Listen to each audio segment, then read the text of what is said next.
مجبوری میں جب کوئی جدا ہوتا ہے ضروری نہیں کہ وہ بے وفا ہوتا ہے۔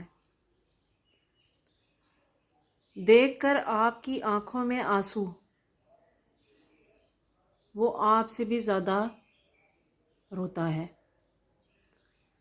ایسا کبھی کبھی ہوتا ہے ہماری زندگی میں کہ بعض لوگ ہماری زندگی میں آتے ہیں اور کسی نہ کسی مجبوری کی وجہ سے وہ ہماری زندگی سے چلے جاتے ہیں، اور بعض اوقات ضروری نہیں کہ انسان بے وفا ہی ہو تو چھوڑ جائے، بعض اوقات کچھ مجبوریاں بھی ہوتی ہیں انسان کے ساتھ۔ تو کبھی بھی جب کوئی مجبوری بن جاتی ہے یا کچھ بھی ہوتا ہے، لیکن دیکھیں زندگی میں لوگ آتے جاتے ہیں نا، تو وہ کسی وجہ سے آتے جاتے ہیں۔ اللہ تعالیٰ آپ کو جب آپ کسی سے زندگی میں ملتے ہیں، کوئی لوگ زندگی میں آپ کی انٹر ہوتے ہیں، پھر وہ چاہے شادی کی شکل میں ہوں یا شادی کے بغیر ہوں، کچھ لوگوں کا آپ کی زندگی میں آنا جو ہے نا اللہ تعالیٰ کی مرضی سے ہوتا ہے بے شک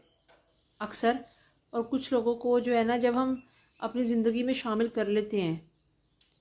تو پھر ہوتا یہ ہے کہ جب تک وہ ہمارے ساتھ صحیح ہوتے ہیں یا مخلص ہوتے ہیں، وہ ہمارے ساتھ رہتے ہیں، جیسے ہی ایک کے دل میں غبار آ جاتا ہے نا تو وہ ہم سے جدا ہو جاتا ہے۔ یا ہو سکتا ہے کہ کوئی مجبوری بھی رہی ہو، کوئی ایسی مجبوری بھی ہوتی ہے جس کی وجہ سے انسان دوسرے انسان کو چھوڑ دیتا ہے، اور ایسا ہوتا بھی ہے۔ تو زندگی میں ضروری نہیں ہے کہ ہر انسان بے وفا ہی ہو، بعض اوقات کچھ مجبوریاں ہوتی ہیں جس کی وجہ سے انسان جو ہے نا وہ دوسرے انسان کو چھوڑ جاتا ہے، اور انسان لیکن اگلے انسان کو بے وفا سمجھ رہا ہوتا ہے، لیکن موسٹلی کیسز میں ایسا نہیں ہوتا۔ کئی کیسز میں ایسا ہوتا ہے کہ مجبوریاں آڑے آ جاتی ہیں جس کی وجہ سے ان کا رشتہ جو ہے نا آگے چل نہیں پاتا۔ لیکن یہ بھی نہیں کہہ سکتے کہ ہر انسان جو ہے وہ بے وفا ہوتا ہے، بعض اوقات کچھ لوگوں کی مجبوریاں ہوتی ہیں جس کی وجہ سے وہ آگے نہیں بڑھ پاتے۔ لیکن اس کا مطلب یہ نہیں ہے کہ انسان جو ہے نا ایسے شخص سے محبت کر لے جس کی